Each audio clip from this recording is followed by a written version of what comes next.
So joining me for today's episode of In Conversation With, I've got Graeme Hackland. You are the CIO at Williams F1 team.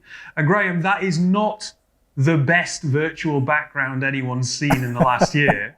You are sat in the Williams Museum. Just very quickly, before we get into anything else, what cars are you surrounded by? It's amazing. I love being in this room. So any opportunity to be in here. So thanks for today. Gives me a chance to sit amongst these cars, so I can see the very first World Championship, Alan Jones, 1980. Next to me is Nigel Mansell's car that didn't win the World Championship when the tyre blew. Just behind me is PK's car.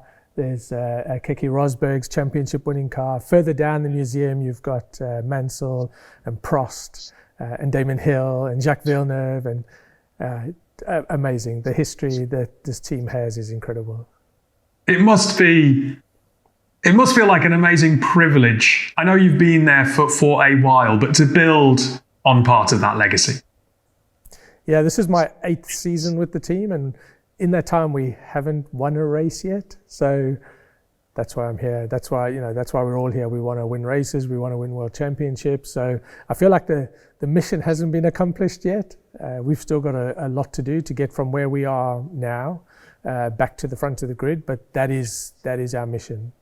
And look, whilst this interview is not about F1, I don't know, anyone who watches Netflix and Drive to Survive, there is this feeling that you're making progress and you've got some good young drivers and heading in the right direction. So look, it's amazing to have a chance to chat to you anyway. Look, what is it like being the CIO of a Formula One team? It's really tough, it's I get no sympathy anywhere, Most CIOs I talk to would swap jobs with me, and I wouldn't swap with many of them. So you used the right word, I think, David. It's a privilege. And many of the sporting CIOs that I talk to, because I'm part of a group, in football and rugby and cricket, and we often feel like that. We often feel like it's a privilege to be part of a team. And a lot of companies talk about team. And we are this team, and what we're doing is we're making money for shareholders. In a true team environment, every day we get up and we go to work and we make a contribution to whatever's happening this weekend at the racetrack. The work that we've been doing leading into the season and the work that we're doing for the future is all about getting this team back to the front of the grid, as I said. So it does feel a bit like a privilege that you're part of a team and your contribution, and every single person here knows that they're making a contribution to that car, to the performance, which is tough when the performance is not great. And how do you motivate your people, and how do you get them back to performing at that top level? And that's something we really focus on, making Williams a destination for people to come and work at, but also once you're here to stay motivated and not just take your motivation from track performance. There's so many other things we do as an organization that's building towards a better future. And that's an interesting point to pick up upon, because I suppose people will immediately think of track performance because that's the end of F1 that they see. But what do you actually do as CIO? Is your role similar to that of a non-sporting CIO? Where are the differences? Yeah, I think there are a lot of similarities. Most of the CIOs I talk to, we have the same challenges. For us, there's a real-time nature of some of the things that we do that maybe other organizations don't have. Although I've talked to CIOs in financial organizations, and they operate at much more of a real time than we do, trading floors and so on. So there are a lot of similarities with other industries. For a CIO in Formula One, we provide the services, everything from the car. So the car itself is looked after by our vehicle technology groups. Once the data comes off that car, once they connect that car to the network, the laptops that are used to fire it up, download the settings to the car, all of those things we provide. And then everything else that it takes to design, whether that's CAD or wind tunnel or computational fluid dynamics, so virtual wind tunnel. We've got a lot of testing facilities. We've got a driver in the loop simulator. Then you go into manufacturing, so making it out of the correct materials as quickly as possible to get it on the car, or give design as long as possible. So there's a lot of science around manufacturing and materials that makes a huge difference to your team and how quickly you can get innovation onto the car. And then the race team themselves, we look after them in terms of that real time, the strategy, the competitor analysis, the real-time feedback. So on a Friday, we're getting data back from the track in real time. We're running it in the simulator. It might be influencing our wind tunnel running over this weekend. There's that constant feedback loop that maybe not all organizations get, but otherwise the challenges are, cloud, mobility, collaboration tools, getting the right data to the right engineer at the right time so that we can make the right decisions. Well, what skills do you think have enabled you to stay in such a fast-moving sector for as long as you have? You mentioned there 8 seasons at Williams, but that's not your F1 story. And when you think about a CIO, typically outside of your sector, their lifespans in one organisation tend to be shorter than that 8-year stint. Yeah, and so I'm 24 seasons in Formula One, but I obviously didn't start out life as a CIO. This is, I think, my 10th year, leading the IT in 2 different teams. So, what skill? A lot of luck, I would say, and good people. I spend a lot of my time helping other people to be their best and get their job done. And a lot of people that come into Formula One are attracted by the sport. They love the sport and they want to come and work in Formula One.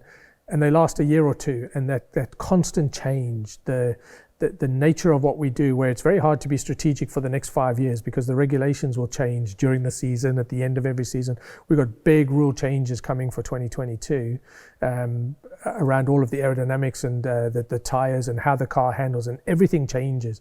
And the engineers love that. And if you're not the kind of person who is prepared to stop the project that you're working on and do something else for the next 3 months, or you learn something at the track this weekend and it has to be put into the tunnel, put into the driver simulator, maybe manufacturing need to press a button on a machine, stop it making whatever it's making right now, pull the metal out, put something else in. We've got people in composites who are making, a lot of the car is carbon fiber, and they're making carbon fiber parts, and they might be asked to stop midway through something because you're reacting to something that happened at the track.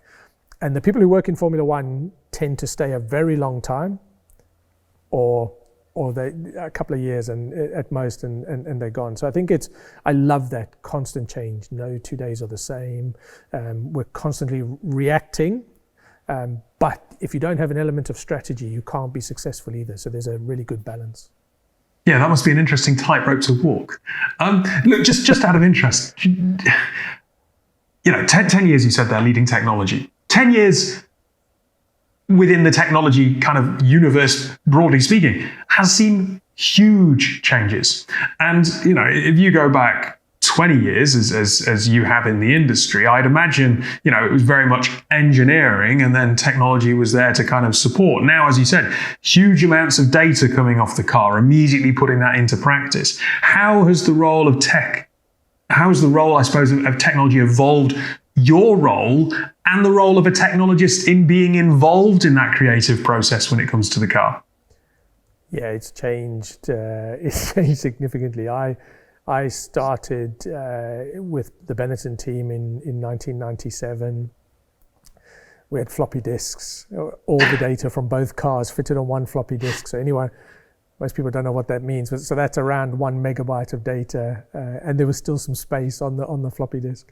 In this museum, there's the 1979 car. So going that far back, which has the first data logger used in Formula One. It was a 64K data logger, which is almost unthinkable now, right? You won't find anything with that. If you buy a doorbell, to connect to the internet, that's got more memory than we put in the very first car. But that was at the leading edge of that time. And I think that's the great thing about Formula One. It's always been pushing the boundaries of technology, not just on-car technology, but everything. Anything that was going to lead to a competitive advantage. The first wind tunnels models weren't just a wind tunnel model as automotive had been doing up until then. It had sensors in it. back in the 70s, wind tunnel models with sensors in. So Formula One has always pushed those boundaries. It's one of the things that attracted me to it, and certainly one of the reasons that I'm still in the sport is that we're always trying to drive. So what's next?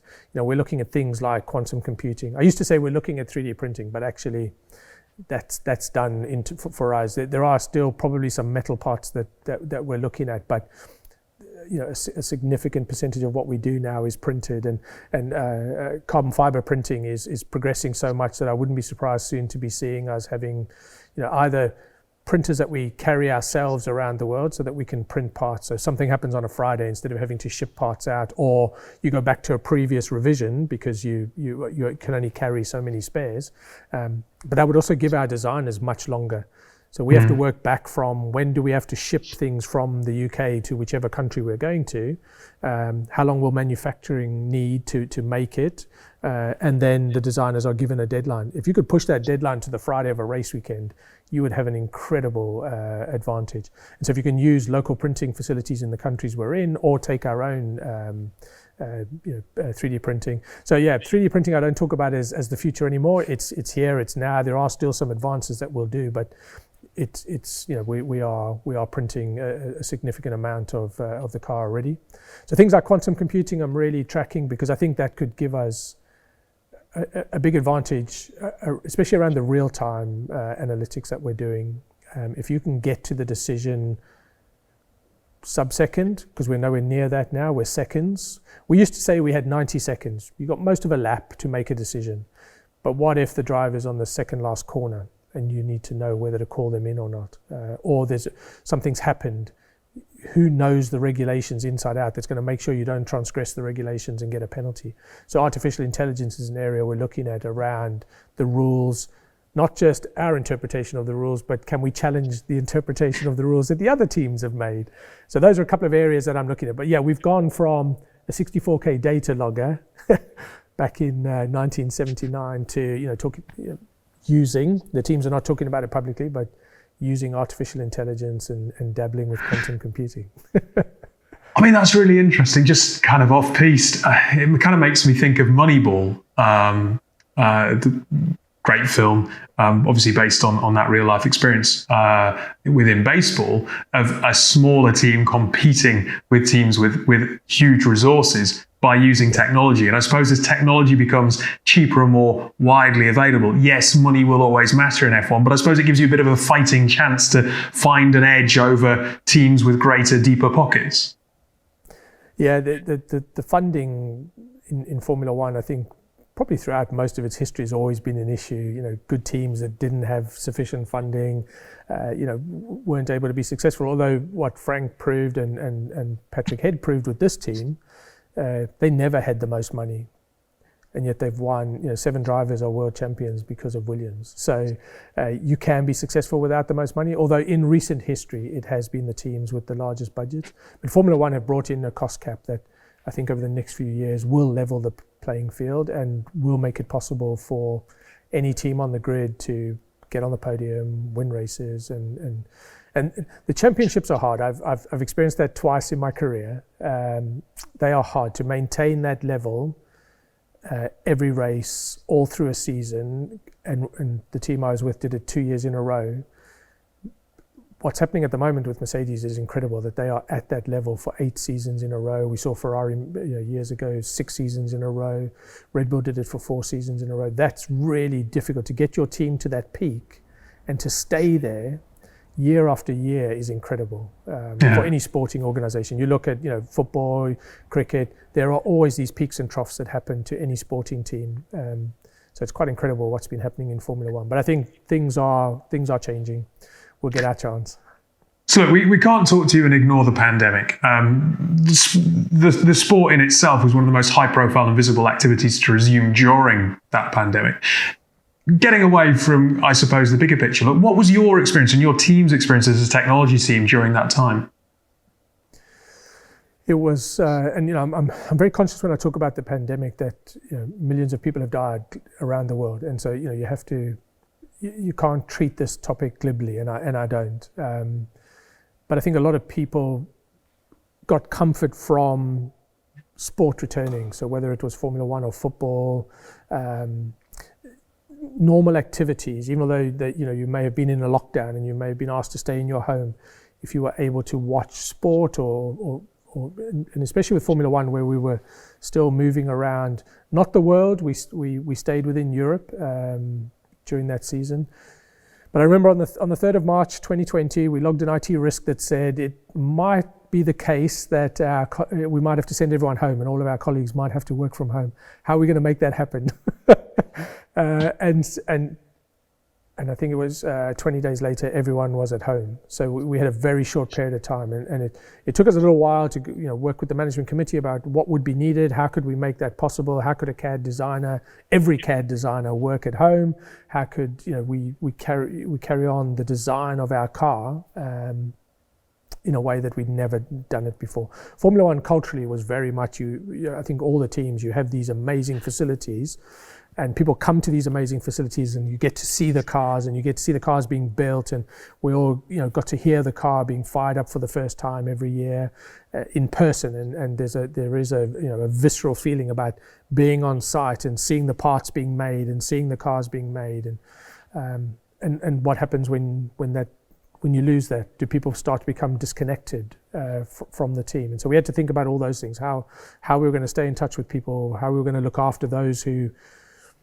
had family situations where they had children that they were going to have to look after and do their job, people who lived alone, who were going to be in isolation. And so we had to think of all of those things, as well as how do you provision all of IT that people could work remotely. And we did it within a week of getting approval from the board to go ahead. We had everything in place that every single person, 1,000 people across Formula One and our advanced engineering company that takes what we do in Formula One and commercializes it, all those people had to work remotely, and we were able to do that. And there's some roles that can't. Someone who's a machinist who works with carbon fiber, they're not able to work from home. But a lot of those people worked with the ventilator projects. And so they would go and help on the assembly line, and we assisted 5 different projects that were looking at ventilators as part of the UK government's appeal. And one of them, Formula One got behind, and the teams got behind, called Penlon, and they went from the same number of ventilators that they made per year, they were trying to make within a month, and the scale up was just incredible. But all the Formula One teams got behind that, and we had Williams personnel who were on shifts working on the assembly line or helping with the logistics. So someone who is used to getting a Formula One car around the world was helping find the components that are needed for all of these ventilators. So that was incredible. And then we had people who volunteered. Our occupational health nurse went onto a COVID ward. Some of our chefs were cooking for paramedics and medical staff, and so a lot happened in that time for us as an organization when the sport just stopped and we didn't know if or when it would come back. Out of interest, you talked there about ventilators, and obviously all organizations were placed under a huge amount of stress. Whilst I imagine you will never want to lose that visceral feeling of hearing an engine revved up for the first time and what that does for your culture. Were there innovations in terms of the processes and the culture that you think, born out of the pandemic, will stay with the team regardless of whatever environment it is that we emerge back into? This might be a different answer to the one you get from almost everyone else. Almost every other organization I talk to are saying there's a new normal, that this hybrid model of some people never coming into an office. Some organizations are closing down their offices because they don't need office space. It feels like having people here on this site is valuable. It's valuable for the design process. It's valuable for the testing process. Since I've been back on site, it's been amazing. All the conversations you have just as you're walking around. And I know for many organizations, those water cooler moments are maybe not valuable to what they do, and just find ways that your staff are not feeling isolated, and that'll do. For us, there's actually a value to having creative people near each other, able to talk to each other. I think we will move to a more hybrid model of working, that will be possible.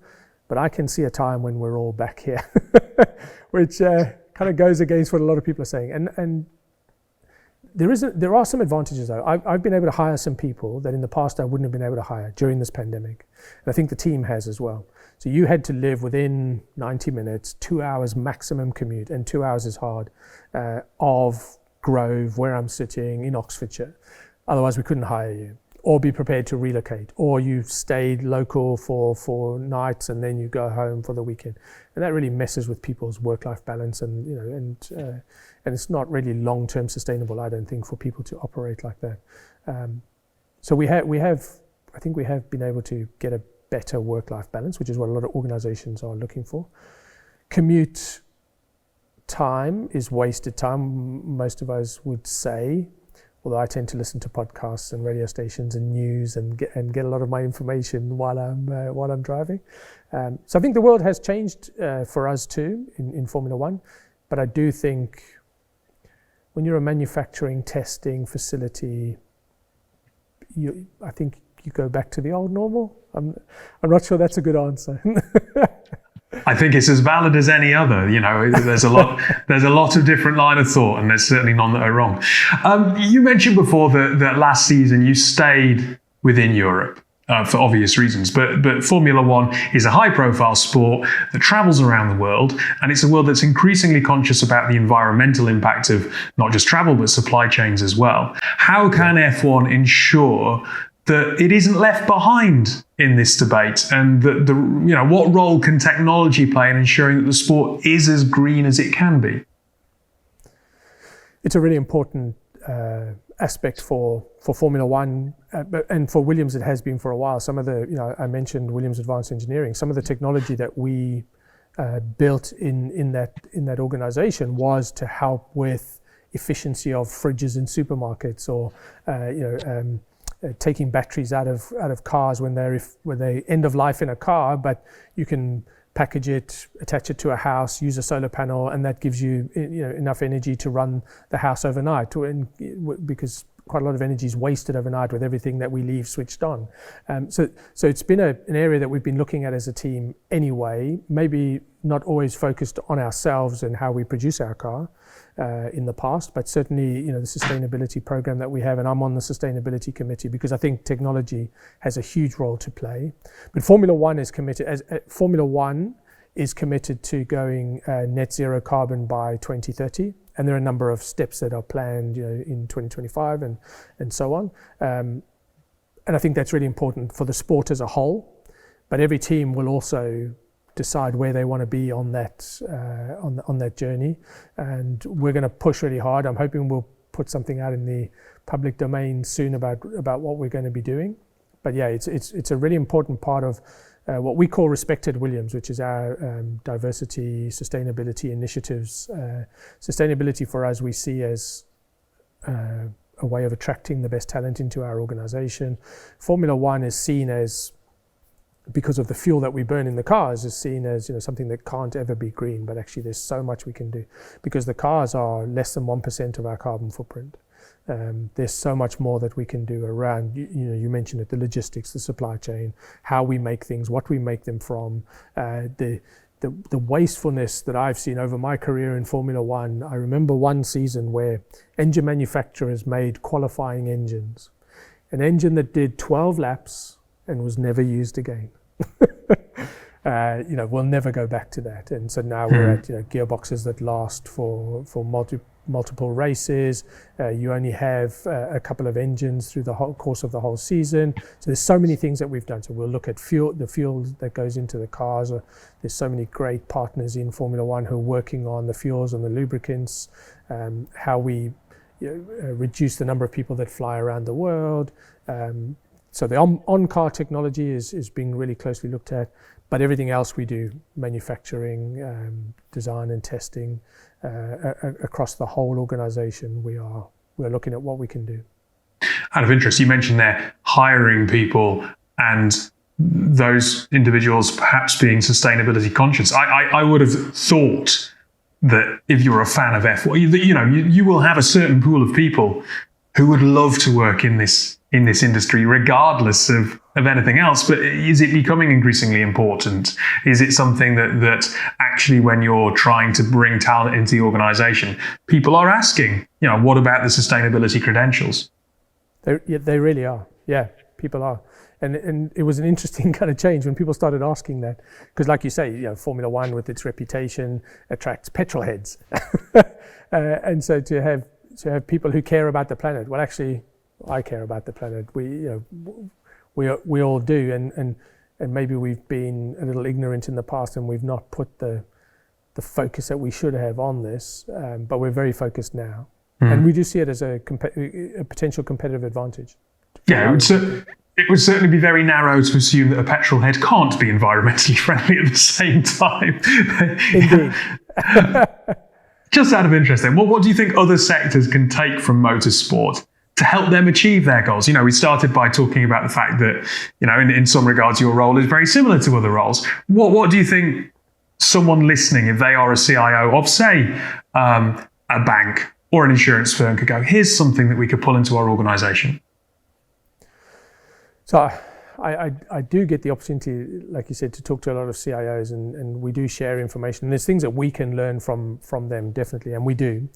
But there are some things that we do in Formula One that do help other organizations. So some of our sponsors and some of our technical partners, we've worked with them to help their organizations be more efficient, for example. Efficiency is so important in Formula One.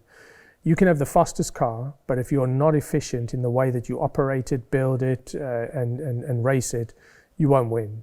And so we drive efficiency through every part of our operation. And not all organizations are that focused. They don't see it necessarily as a competitive advantage. And so when we show them what we do and how we do it in Formula One, and how we drive decision-making down the organization, if you have a pyramid where all the decisions have to go to the top, or there's a committee that runs everything, or a board that has to approve absolutely everything, then that will slow things down. We have last season we had a couple of triple headers, so races 3 weekends in a row. You can't afford to assemble a committee to discuss what's going to happen at the next race from learnings that you had at the last race. You have to drive decision-making down the organization, empower people to make decisions. They're data-driven. They're with the ultimate mission in mind that we want to win, and then empower them and let them get on with the reason that you hired them, the skills that they've got. Let them get on with that, rather than trying to filter up decision-making to the top. Now, there are some decisions that need to go to the CEO, the team principal, especially when you're dealing with the regulator and the regulations. But there's so many things around performance of a Formula One car that you can drive down the organization and empower people to make those decisions. And we've helped some organizations that we've worked with to understand how they can do that inside their organization to get faster decision making. And the fail fast and move on kind of mantra, that's so important in Formula One. If the person who does the pit stops makes a mistake, 1 lap later they're going to be doing another pit stop. If they are so afraid and even that tensing will add half a second to the pit stop, and will lose us a place or two on the track. So that whole idea of a no blame culture has to be real in Formula One, because there's that subconscious tensing when you're doing a pit stop, or you're sitting on the pit wall and you've got all of this information coming at you. And if you're worried about, if I make the wrong decision, what's going to happen to me? Is my job at risk, or anything like that? That slows down decision making, and we can't afford that. And we've helped some organizations to understand that, even if you're a financial organization, you can benefit from driving decision making down, bearing in mind your regulator, because they're highly regulated as well. But yeah, most organizations that we talk to can take some learnings from Formula One. We worked with a hospital who took learnings from the pit stop crew and how they operate, and took that into an operating theatre for prematurely born babies, or babies who need operations as soon as they're born. And how we communicate in a pit stop, and how structured everything is, and how everything that you need during that pit stop is within arm's reach. You can't wait for something. Now, when it goes wrong, it's hilarious, as long as it's not your team, as long as it's another team, and they've brought the wrong tires, or they don't have a tire, or they weren't expecting the driver, or the wheel nut shredders on the wheel, and you're out of the race. Maybe some of those aren't hilarious, but it shows that the margins are so fine between success and failure. And those are the kind of things that we share with other organizations. It's interesting that you talk about a no-blame culture. It's kind of obvious, but at the same time, it must be really difficult to achieve, because you do point out the glaring difference, I suppose, between a lot of organizations and yours, that those mistakes that an individual makes that are so obviously an individual error are broadcast to the world. So it must be quite difficult for you to actually implement that, right? So you're right, but we have that knowledge that we could go and drag that person into the garage and they get a telling off, and this is the second time you've done this. If you do this one more time, you're out. But I guarantee you the next pit stop will be 2 seconds slower than the previous one. And lots of organizations talk about a no blame culture, and it's not real. And maybe even in elements of our organization at times, there's finger pointing and this went wrong because you did something wrong. But what we tend to do is we hold what we call after-action reviews. So we have an after-action review that looks at what happened, why did it happen, and what are we changing. And that constant change in Formula One is actually really useful for things like this. So if in the garage today, the mechanic is removing a screw and it falls down almost into the power unit, they will record that, and the next week that screw will be tethered. Or they'll have made some design change so that the hole is beveled so that the screw can't pop out. And that happens across that car. They log everything that happens, so that we can learn from it, make an improvement, either for the next race or if it's a big thing for the next season. And that constant learning is so important. But if people are too scared to speak up or tell you that something happened, I had a near miss, but if I tell you I'm going to be in trouble, then they won't tell you.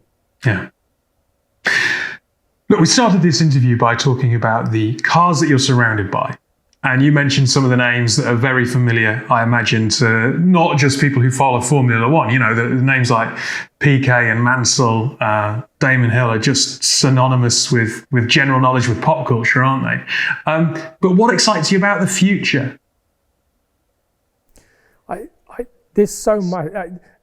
I thought, I'd get bored with Formula One at some point. And I'm not, because it is exciting. There is so much innovation that can still come in. Driver safety, for example. We had a huge accident last year with a car on fire. So for those who watched either Netflix or the races themselves, there's so much we can still do around driver safety. And that information can flow into other industries and into other motorsports. So we can do a lot of development around that. There's so much innovation still to come in Formula One around car technology. Everything is exciting about the future, especially for Williams. We're in a position now where we are building, and we're building for a challenge. And I can't say whether that's in however many years, because the thing about sport is, and most businesses, but about sport, no matter how good you are, you can do the best job that you could ever do, and you could still get beaten. And that's where that constant learning and strategy and competitor analysis and all of that comes in. But I think it's a really exciting time for Williams. We have the platform to build on now. This team has always developed young drivers. You mentioned some of them started out their careers at Williams. Jenson Button started here. So many young drivers got their first opportunity in Formula One with this team because Frank was really good at identifying young talent, and that's something that's continued in this team. We continue to bring young drivers into the sport, develop them. Sometimes they move on, sometimes they stay. So we've got a great opportunity to build from this point over the next few years. Look, Graeme, it's been an absolute pleasure to speak to you today. I think there's some really interesting insight for anyone there. But as much as anything else, it's something that a lot of people kind of probably can emotionally connect to at the same time. So thank you for your time, and good luck for the season ahead. It's still relatively in its infancy. Thank you, David.